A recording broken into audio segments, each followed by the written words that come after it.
بسم الله والصلاة والسلام على رسول الله صلى الله عليه وسلم. معلومات سريعة عن الزمالك وبيراميدز. موعد نهائي كاس مصر بين الزمالك وبيراميدز تحدد له يوم 20/5/2025، يوم 20 مايو القادم إن شاء الله. ده النهائي في كاس مصر بين الزمالك وبيراميدز. وكمان في أخبار الزمالك وبيراميدز مع بعض إن هم هيلعبوا في الجولة السادسة من المرحلة التانية النهائية في بطولة الدوري.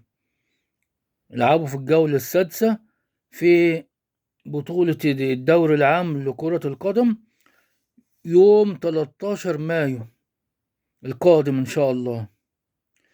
والمصادفة إن الماتش في الدوري قبل نهاية كاس مصر ب7 أيام، يعني يلعبوا في الدوري يوم 13 مايو ثم يلعبوا في نهائي كاس مصر يوم 20 مايو إن شاء الله.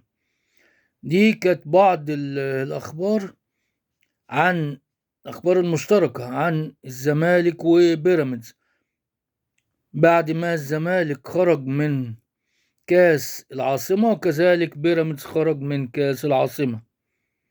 فعشان كده الصدفة جمعتهم إن يلعبوا ماتشين مهمين جدا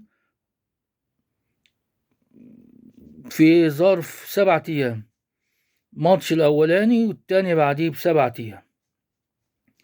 ده بالنسبة لأخبار الزمالك وبيراميدز. نشوفكم على خير في لقاءات قادمة ونقول السلام عليكم.